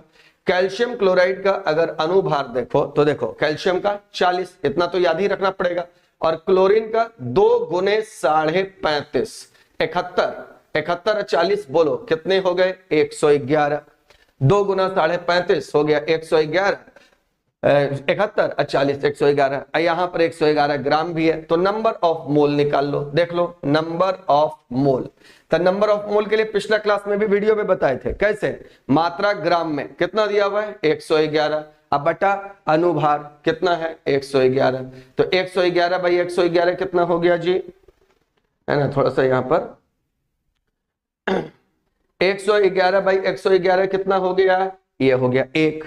अब देखो एक अणु में 3 आयन, तो 1 मोल में 3 मोल आयन, आंसर हो जाएगा ऑप्शन नंबर सी कि 111 ग्राम कैल्शियम क्लोराइड में आयनों की संख्या कितनी? तो 3 मोल। देखो कितना सिंपल था। फिर से सुन लो, कैल्शियम क्लोराइड को क्या करना है? तोड़ना है कैल्शियम आयन क्लोराइड आयन में। कैल्शियम क्लोराइड में अनुभार निकाल लेंगे 111 आएगा, नंबर ऑफ मोल निकाल लिए 1। अच्छा, अगर आयनों की कुल संख्या को अगर नंबर में बोलता कि बता दो टोटल आयन कितना, बहुत सिंपल था, क्या करते? 3 गुना, ध्यान से देखना, 3 गुना 6.022 गुना 10 का पावर 23 आयन, बस इतने करते, और क्या करते, ज्यादा तो कुछ करना नहीं होता है। तो ये हो गया आपका बात, याद रखिएगा 111 ग्राम कैल्शियम क्लोराइड में आयनों की अगर संख्या बोले तो मोल में बोला तो 3 मोल, और संख्या एग्जैक्ट निकालने बोलता तो इसको नंबर 1 मोल में तो जानते ही हो 6.022 गुना 10 का पावर 23 होता है। चलो अब आते हैं अगला क्वेश्चन पे। क्वेश्चन नंबर है हम लोग का कौन सा? 10। पौधों के नामकरण के विज्ञान को क्या कहा जाता है? देखो पौधों का नामकरण का विज्ञान ए दिया हुआ है टेक्सोलॉजी, बी दिया हुआ है टेक्सोनॉमी। देखो पौधों के वर्गीकरण उनके रचना या उत्पत्ति के आधार पर किया जाता है। जब पौधों का वर्गीकरण उनके रचना या उत्पत्ति के आधार पर किया जाता है तो ये सारी चीजें जीव विज्ञान के जिस शाखा में किया जाता है उसी शाखा को कहा जाता है टेक्सोनॉमी। पहले इसका नाम टेक्सोलॉजी था, टेक्सोलॉजी कम नाम प्रचलित है, अब जो इसका नाम है वो है टेक्सोनॉमी, इसलिए आंसर हो गया ऑप्शन नंबर बी टेक्सोनॉमी। पहले इसको टेक्सोलॉजी भी कहा जाता था, अभी भी कभी कभी इसको देखिएगा टेक्सोलॉजी कहता है लोग, लेकिन ज्यादा प्रचलित नाम टेक्सोनॉमी है। हालांकि ऐसा ऑप्शन नहीं होना चाहिए था, लेकिन अब दे दिया है तो दे दो, उससे कोई दिक्कत नहीं है। पौधों के वर्गीकरण का विज्ञान कहलाता है टेक्सोनॉमी, और वर्गीकरण का आधार क्या? उसकी उत्पत्ति और रचना। चलो अगर पूछे डेंड्रोलॉजी क्या है तो याद रखना ये है स्टडी ऑफ वुडी प्लांट्स, है ना, यहां पे लिख देते हैं इसको, देख लो, है ना यहां पे डेंड्रोलॉजी ये बोला कि क्या है, तो आप चाहे तो नोट कर सकते हो, ये है study of woody plant. Study of woody plant यानी काष्ठीय पौधों का अध्ययन विज्ञान के जिस शाखा में होता है उसको कहते हैं डेंड्रोलॉजी। बहुत इंपॉर्टेंट हो गया। और डेंड्रोक्रोनोलॉजी ये तो सबको मालूम है, पौधों में पेड़ में वलय गिन करके उसकी आयु का अध्ययन, पौधे के वलय को गिन करके उसके आयु का अध्ययन करने का जो विज्ञान होता है उसको कहते हैं डेंड्रोक्रोनोलॉजी। रिंग गिन करके पौधे के आयु को अध्ययन करने का जो विज्ञान है वो डेंड्रोक्रोनोलॉजी है। तो आंसर क्या हो गया? आंसर हो गया टेक्सोनॉमी। चलिए अब आते हैं हम लोग अगले क्वेश्चन पे। क्वेश्चन नंबर क्या है? 11। क्वेश्चन नंबर 11 कहता है ए एवं बी दो तारों के द्वारा अधिकतम ऊर्जा का उत्सर्जन क्रमशः 3600 एंगस्ट्रॉम 3600 एंगस्ट्रॉम एवं 4800 एंगस्ट्रॉम पर होता है। इन तारों के परम तापमान का अनुपात क्या है? देखिए ध्यान से सुनिएगा। कह रहा है कि दो तारा है जिसमें अधिकतम उत्सर्जन का क्रमशः 3600 और 4800 एंगस्ट्रॉम पे हो रहा है। तारों के परम तापमान का अनुपात क्या है? ठीक है, एक यहां पर हम लोग नियम पढ़ लेते हैं। एक नियम आपने पढ़ा होगा, वीन का विस्थापन नियम। कौन सा नियम बोल रहे हैं? वीन का विस्थापन नियम। वीन का विस्थापन नियम क्या कहता है कि किसी भी वस्तु के द्वारा उत्सर्जित विकिरण का तरंग दैर्ध्य, ध्यान देना, किसी भी वस्तु के द्वारा उत्सर्जित विकिरण का तरंग दैर्ध्य, उत्सर्जित विकिरण का तरंग दैर्ध्य उस वस्तु के परम तापमान के व्युत्क्रमानुपाती होता है। ध्यान से देखो, उत्सर्जित विकिरण का तरंग दैर्ध्य परम तापमान के व्युत्क्रमानुपाती होता है। इसका मतलब क्या हुआ कि अगर तापमान ज्यादा है तो तरंग दैर्ध्य कम, और तापमान कम है तो तरंग दैर्ध्य ज्यादा। अब देखो, इसको आप ऐसे लिख सकते हैं, λ1 बाई λ2। अगर दो अलग अलग तापमान पर तरंग दैर्ध्य निकालना हो तो, ध्यान देना, दो अलग अलग तापमान पर तरंग दैर्ध्य निकालना हो तो λ1 बाई λ2 बराबर होगा T1 और T2 बाई T1। क्यों? क्योंकि देखो ऊपर नीचे है तो 1 वाला 1 और 2 वाला 2। बस सवाल बन गया। λ1 बाई λ2 बराबर T2 बाई T1। ये जो लॉ है ना, इस लॉ को कहते हैं वीन का विस्थापन नियम, Wien's displacement law, WIENS, Wien's displacement यानी विस्थापन नियम। और ये क्या कहता है, फिर से सुन लो, कि किसी भी वस्तु के द्वारा उत्सर्जित विकिरण का तरंग दैर्ध्य उसके परम तापमान के व्युत्क्रमानुपाती है। तो lambda directly inversely proportional to T। अब चलो इस पर हम लोग बना लेते हैं क्या चीज, सवाल। फॉर्मूला देखा, λ1 बाई λ2 बराबर T2 बाई T1। अब देखो यहां पर फॉर्मूला यूज कर लेते हैं। दो तारों के द्वारा अधिकतम उत्सर्जन इतना और इतना एंगस्ट्रॉम पर होता है, परम तापमान।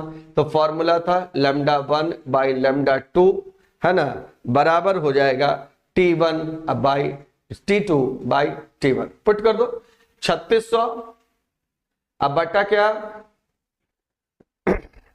3600 और बट्टा में क्या, बट्टा में होगा 4800। अब बराबर तापमान देख लो T1 T2 बाई T1। अब अनुपात देखो तो यहां पर क्या हो जाएगा, T1 बाई T2 अगर करोगे तो इतना तो समझ में आता ही होगा कि ये 3 बार में कटेगा, ये 4 बार में कटेगा। इधर इसको उल्टा किए, इधर ये उल्टा हो जाएगा और आंसर हो जाएगा 4:3। आंसर हो जाएगा ऑप्शन नंबर डी। कौन सा हो जाएगा, ऑप्शन नंबर डी। बोलो, तो λ1 बाई λ2 बराबर T2 बाई T1, ये कौन सा नियम हुआ, ये हुआ वीन का विस्थापन नियम। चलिए अगला क्वेश्चन हम लोग देखते हैं। अगला क्वेश्चन क्या है, ध्यान से देखो, आनुवांशिक पदार्थ की सबसे छोटी इकाई जो उत्परिवर्तन पर फेनोटाइपिक प्रभाव दर्शाता है, ये क्या कहलाता है? आनुवांशिक पदार्थ का सबसे छोटा इकाई जो उत्परिवर्तन पर, उत्परिवर्तन का मतलब होता है म्यूटेशन। अब म्यूटेशन अगर नाम है तो फिर तो उसके लिए कौन सा होगा, उसके लिए होगा, आंसर हो जाएगा, कौन सा होगा, उसके लिए आंसर हो जाएगा म्यूटॉन। आनुवांशिक पदार्थ की सबसे छोटी इकाई जो उत्परिवर्तन पर फेनोटाइपिक, फेनोटाइपिक का मतलब अपना बाहरी प्रभाव दिखाए, फेनोटाइप और जीनोटाइप। जीनोटाइप होता है अनुवांशिक, अब फिनोटाइप का मतलब होता है उसका बाहरी लक्षण में अगर किसी कोई परिवर्तन होता है, उत्परिवर्तन के कारण, देखो तो उत्परिवर्तन यानी अचानक जो परिवर्तन हो तो उसको कहते हैं म्यूटॉन। अब बाकी का ही मतलब समझ लो। जीन क्या होता है, तो ये मालूम है सबको कि जीन क्या होता है, ये होता है सेगमेंट ऑफ डीएनए। डीएनए का एक छोटा सा अंश या डीएनए का अंश जो किसी लक्षण को दर्शाता हो, डीएनए का अंश जो किसी जीव के लक्षण को बताता हो, उसके बारे में जानकारी देता हो, उसको कहते हैं जीन। न्यूक्लिक एसिड क्या होता है, ये तो अनुवांशिक पदार्थ है, आइदर डीएनए होता है या आरएनए होता है। तो न्यूक्लिक एसिड तो अनुवांशिक पदार्थ है। इसमें एक नाम है देखो रिकॉन। रिकॉन क्या होता है कि रिकॉन किसी भी जीन का वह सबसे छोटा टुकड़ा है, बात समझना, किसी भी जीन का वह सबसे छोटा टुकड़ा जिसमें रिकॉम्बिनेशन यानी कि गुणों के स्थानांतरण करने की क्षमता होती है, जिसमें ट्रांसफर हो सकता है। रिकॉम्बिनेशन का मतलब एक नया तरह का कॉम्बिनेशन बन सकता है, उसको रेकॉन कहा जाता है। ध्यान से सुनना, जीन का वह सबसे छोटा टुकड़ा जिसमें रिकॉम्बिनेशन पॉसिबल है, स्मॉलेस्ट सेगमेंट ऑफ जीन जिसमें रिकॉम्बिनेशन पॉसिबल है, रिकॉम्बिनेशन संभव है कैरेक्टर का, उसको कहा जाता है रेकॉन। तो ये हो गया म्यूटॉन, जीन, रेकॉन और न्यूक्लिक एसिड के बारे में। अगला आ जाइए, अगला क्वेश्चन है हम लोग का 13 नंबर। निम्न में से किस पदार्थ के वैद्युत अपघटन से H2O2 प्राप्त होता है? देखो H2O2 का वैद्युत अपघटन जल से करोगे तो जानते हो ऑक्सीजन और हाइड्रोजन मिलेगा, उसका वैद्युत अपघटन करोगे। हाइड्रोक्लोरिक अम्ल करोगे H+Cl- मिलेगा, इनमें से तो कोई नहीं। अच्छा, जल का वैद्युत अपघटन करेंगे तो H+OH- माने हाइड्रोजन और ऑक्सीजन मिल जाएगा। इसका करेंगे H+Cl- मिलेगा। सल्फ्यूरिक अम्ल का जब वैद्युत अपघटन कराया जाता है, ध्यान से सुनना, तो क्या होगा? H2SO4, इसका जब वैद्युत अपघटन कराया जाता है, मान लो 2 अणु H2SO4 का लिए, तो ये क्या बनाता है? ये बनाता है H2S2O8, साथ में वैद्युत अपघटन से इलेक्ट्रिसिटी पास कराते हैं, बनेगा 2H+ और साथ में देगा 2E-। अब बात समझ लो, H2SO2O8 + 2H+ 2E-, ये वैद्युत अपघटन से मिला। अब ये H2S2O8 जो होता है, ये H2S2O8 ये 2 अणु पानी से रिएक्ट करता है ना, और जब पानी से रिएक्ट करेगा तो ये बनाता है तुम्हारा 2 मॉलिक्यूल H2S2O4 का, और साथ में देता है H2SO4 का, सॉरी H2SO4 का, और साथ में देगा तुम्हारा क्या चीज? साथ में देगा तुम्हारा हाइड्रोजन परऑक्साइड यानी H2O2। रिएक्शन एक बार देख लो, 2 2 4 2 6, 4 2 6, ठीक है, 4 दूना 8 और 2 10, और यहां पर भी 2 और 8 10। तो देखो हाइड्रोजन परऑक्साइड किससे बन गया? सल्फ्यूरिक अम्ल से बन गया। पूछ रहा है निम्न में से किस पदार्थ के वैद्युत अपघटन से H2O2, देखो जल का वैद्युत अपघटन कराएंगे, क्या मिलेगा? हाइड्रोजन और ऑक्सीजन। हाइड्रोक्लोरिक अम्ल का क्या करेंगे? तो मिलेगा हाइड्रोजन और क्लोरीन। और अगर सल्फ्यूरिक अम्ल का करा रहे हैं तो क्या हो रहा है? देख लो, मिल रहा है हाइड्रोजन परऑक्साइड। और क्वेश्चन है बहुत बहुत इंपॉर्टेंट। पसंद आ गया? लाइक जरूर मारिएगा। और अगला क्वेश्चन आ जाइए, क्वेश्चन नंबर है, देखिए नेक्स्ट। कहता है यदि किसी कण की तरंग प्रकृति को अनुभव कर पाना कठिन है तो इसका कारण क्या हो सकता है? बात समझ लो, अगर किसी कण का तरंग प्रकृति को अनुभव कर पाना कठिन है तो इसका कारण होगा। देखो एक वैज्ञानिक है डी ब्रुगली, उन्होंने बताया ना कि सब चीज का 2 नेचर होता है, हर पदार्थ का 2 नेचर होता है, 2 प्रकृति होता है, एक कण का, एक तरंग का। ध्यान से सुनना, कौन वैज्ञानिक था? वैज्ञानिक का नाम था डी ब्रुगली। डी ब्रुगली बताया कि दुनिया में जितने भी पदार्थ हैं सबकी 2 प्रकृति होती है, एक कण का, एक तरंग का। अगर कण छोटा है, अगर वस्तु छोटा है, कोई भी पदार्थ अगर छोटा है तो उसमें तरंग प्रवृत्ति हावी होगा और कण का प्रकृति कम होगा।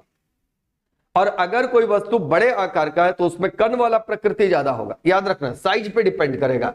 अगर साइज छोटा है, स्मॉल है, तो क्या होगा? स्मॉल है अगर साइज, तो वेव वाला प्रॉपर्टी जो होगा ना वो ज्यादा होगा और कण वाला प्रॉपर्टी होगा कम। और अगर पदार्थ का साइज बड़ा है तो वेव वाला कम होगा, कण वाला ज्यादा होगा। इसी पे तो क्वेश्चन बन जाएगा कि हर पदार्थ का 2 प्रकृति है, तब ना फॉर्मूला दिया था, याद करो तो, लैम्डा बराबर H/P, P संवेग कण प्रकृति के लिए और लैम्डा तरंग आधारित प्रकृति के लिए। तो कह रहा है अनुभव कर पाना कठिन है, मतलब तरंग प्रकृति कम है। तो कम कब होता है? देखो तो कम तब होता है ना जब वस्तु का क्या होता है? तरंग कम है कब? जब वस्तु का आकार बड़ा होता है। आंसर होगा ऑप्शन नंबर बी, बृहत आकार। चलिए अब आते हैं अगला क्वेश्चन पे। क्वेश्चन नंबर नेक्स्ट देखिए, लाल तप्त नली से इथाइन को प्रवाहित करने पर क्या प्राप्त होगा? देखो लाल तप्त इथाइन, इथाइन का मतलब एसिटिलीन हो गया, और एसिटिलीन को प्रवाहित करने पर क्या बनेगा? आंसर होगा ऑप्शन नंबर सी यानी बेंजीन। आंसर होगा ऑप्शन नंबर सी, बेंजीन। देखो ये जो रिएक्शन है ना, इस रिएक्शन को कहते हैं पॉलीमराइजेशन रिएक्शन, यानी बहुलीकरण की प्रक्रिया। कैसे होती है? देखो एसिटिलीन तो जानता है ना, CH ट्रिपल बॉन्ड CH होता है, इसके 3 अणु लिए जाते हैं और इनको गर्म किया जाता है लोहा या तांबा का बना ट्यूब में। कोई भी ट्यूब ले लो, लोहा का भी ले सकते हो, तांबा का भी ले सकते हो, और इसको गर्म किया जाता है लगभग 817 केल्विन पर। जब गर्म करोगे तो ये क्या होता है ना कि बना देता है तुम्हारा बेंजीन। और इस रिएक्शन का नाम भैया जरूर याद रखना है ना, इसको कहते हैं पॉलीमराइजेशन यानी बहुलीकरण की प्रतिक्रिया। देखो तीन कार्बन कार्बन कार्बन कार्बन दूगो तो द्वितीय छह, छह गो बेंजीन में होता है, हाइड्रोजन हाइड्रोजन दूगो द्वितीय छह हो गया। तब पूछ रहा है कि लाल तत्व नली में इथाइन यानी कि प्रवाहित करेंगे, एसिटिलीन प्रवाहित, इथाइन को एसिटिलीन भी कहा जाता है, तो क्या बनेगा? आंसर हो जाएगा benzene, option number C. Next आ जाइए, अगला क्वेश्चन है, क्वेश्चन नंबर है 16, पटेला में स्थित होता है। ध्यान दीजिएगा, क्वेश्चन नंबर है कि पटेला में स्थित होता है। पटेला कहां होता है बताओ तो? पैर का जो हड्डी होता है, उस पैर का हड्डी का नाम याद करो तो, जांग वाला जो हड्डी होता है उसको फेमर कहते हैं। फेमर सबसे लंबा हड्डी, सबसे मजबूत हड्डी। उसके बाद होता है घुटना का हड्डी, उसको कहते हैं पटेला। तो पटेला कहां हो गया? आंसर हो गया ऑप्शन नंबर ए। आंसर हो गया ऑप्शन नंबर ए, घुटना में। टखना जो होता है, इसका हड्डी का नाम होता है टार्सल। क्या रहता है? टार्सल। और कान का हड्डी का तो तुमको नाम मालूम ही है, इसका नाम क्या क्या होता है? इसका नाम होता है ह्यूमरस, है ना, दूसरा इनकस और तीसरा स्टेप्स। ये कान का तीन गो हड्डी हो गया। एल्बो का कोई हड्डी का विशेष नाम नहीं है, ये वाला जो बोन होता है, ये ऊपर वाला बोन है ना, सबसे ऊपर वाला ये बोन होता है, इसका क्या नाम होता है? अच्छा, ह्यूमरस, इनकस, स्टेप्स, ये तीन नाम होता है इसमें। और यहां पर देखो कि ये जो हड्डी है वो है रेडियस और उल्ना, है ना, और ये वाला जो है वो यहाँ वाला जो हड्डी होता है ये, इसका कहा जाता है कार्पेल, ये कलाई वाला हड्डी। और यहाँ वाला जो हड्डी होता है उसको कहा जाता है मेटाकार्पेल। तो चलिए, क्वेश्चन पूछा पटेला में स्थित होता है, पटेला कहाँ स्थित होता है? आंसर हो गया ऑप्शन नंबर ए, घुटना में। नेक्स्ट आ जाइए, अगला क्वेश्चन को ध्यान से देखिए। क्वेश्चन नंबर नेक्स्ट कहता है किसी व्यक्ति का, नहीं एक मिनट, यहां पर थोड़ा सा क्वेश्चन को देख लेना, तो फिर से थोड़ा सा जो क्वेश्चन था, अच्छा कान का हड्डी वाला नाम था ना, कान का हड्डी वाला नाम में थोड़ा सा करेक्शन कर लो कि यहां पूछा कि कान वाला हड्डी तो ह्यूमरस नहीं है, एक हड्डी है मैलियस, है ना, दूसरा हड्डी है इनकस, देख लेना भैया जो सुधार लेना, और तीसरा हड्डी है स्टेप्स। गलती हो गया, मैलियस, इनकस, स्टेप्स, ये तीन। ह्यूमरस जो है ना, ये वाला हड्डी है, ये वाला हड्डी ह्यूमरस है। यहाँ पे रेडियस और उल्ना होता है, यहाँ पे आपका कलाई में कार्पल होता है, हथेली में मेटाकार्पल होता है, और ये जो है ना उंगली में फेलेंजस होता है। बात समझ लो। तो मैलियस हो गया सबसे बाहर वाला, उसके बाद हो गया इनकस, उसके बाद स्टेप। सुधार लेना, थोड़ा सा गड़बड़ हुआ था वहां पे।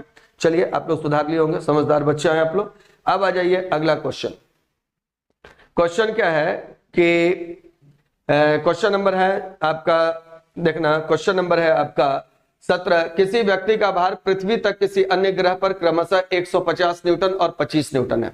यदि पृथ्वी पर गुरुत्वीय त्वरण का मान 10 है तो पृथ्वी तथा अन्य किसी ग्रह पर व्यक्ति होगा, यहाँ पर व्यक्ति के, सुधार लेना, यहाँ पर व्यक्ति के द्रव्यमानों का अनुपात क्या होगा? अब बताओ तो कि ये तो पढ़ ले है सब कि पूरे ब्रह्मांड में द्रव्यमान कभी नहीं और कहीं नहीं बदलता है, तो इसको क्या बताना है? जो बनाया वो बेवकूफ, है ना। आंसर होगा 1:1।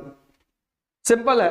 पूछ रहे किसका अनुपात जी? द्रव्यमान। द्रव्यमान क्या किसी व्यक्ति का पूरे ब्रह्मांड में कभी बदल सकता है क्या? नहीं। अब निकालने के लिए ये जो बात दिया वो तो भार का दिया हुआ, तो भार तो जी के मान पे बदलता है, द्रव्यमान कोई थोड़ी ना बदलेगा, तो इसको तो बनाने नहीं है, खत्म हो गया। ये तो बेवकूफ बनाने का क्वेश्चन था। क्वेश्चन नंबर आ जाओ 18, निम्न में से कौन सा ल्यूकोप्लास्ट नहीं है? देखो अभी भी क्वेश्चन सिंपल है। ल्यूकोप्लास्ट, प्लांट में जो प्लास्टिड होता है, प्लास्टिड ये 3 प्रकार का होता है। प्लास्टिड क्या है? दोहरा झिल्ली से घिरा हुआ एक कोशिकांग होता है। बात समझ लो, दोहरा झिल्ली से। अगर वो हरा रंग का होता है तो उसको कहते हैं क्लोरोप्लास्ट, जो पत्ती में पाया जाता है। हरा रंग का हुआ तो क्लोरोप्लास्ट, और अगर वह रंगहीन हुआ, लाल पीला ये सब रंग का हुआ, तो उसको कहेंगे क्रोमोप्लास्ट। ये पुष्प में पाया जाएगा, फूल फल उस सब में पाया जाएगा क्रोमोप्लास्ट। और अगर वो किसी रंग का नहीं हुआ, मतलब रंगहीन हुआ, तो इसको कहते हैं ल्यूकोप्लास्ट। और ये जड़ उड़ में भोजन का संचय करता है। तो 3 रंग का, हरा वाला हुआ तो क्लोरोप्लास्ट, रंगीन हुआ तो क्रोमोप्लास्ट, और बिना रंग का ल्यूकोप्लास्ट। क्लोरोप्लास्ट पाया जाएगा पत्ती में, क्रोमोप्लास्ट पुष्प में, ल्यूकोप्लास्ट जो होगा कहां पाएगा बोलो तो? जड़ों में भोजन संचय करेगा। चलिए अगला क्वेश्चन देख लीजिए। क्वेश्चन नंबर नेक्स्ट है, 5 ओम प्रतिरोध के तार को 4 बराबर भागों में काटकर समानांतर क्रम में संयोजित किए, समतुल्य प्रतिरोध क्या होगा? देखो तो 4 बराबर भाग में जब आप बांट दिए, मान लो एक प्रतिरोध है और इसको आप 4 बराबर भाग में बांट दिए, तो मालूम है ना कि प्रतिरोध जो होता है वो लंबाई के समानुपाती होता है। तो 4 बराबर भाग में तो लंबाई 1/4 हो गया ना, तो सबका हो जाएगा 5/4। कितना हो गया? 5/4, सबका 5/4, 5/4। और समानांतर में करना है तो कर दो समानांतर में, दिक्कत क्या है? समानांतर में 1/r इक्विवेलेंट बराबर क्या होगा? 1/5/4 प्लस 1/5/4 प्लस 1/5/4 प्लस 1/5/4। अब फॉर्मूला क्या? तो सबको मालूम है, ये सब छोटा छोटा बात तो अब कोई थोड़ी ना है। 1/r1 plus 1/r2 plus 1/r3 plus 1/r4। ये फॉर्मूला करके सॉल्व कर देना। देखो 4 बार 4 को जोड़ोगे 16 आ जाएगा, समतुल्य प्रतिरोध हो जाएगा क्या जी? 5/16। और आंसर हो जाएगा ऑप्शन नंबर बी।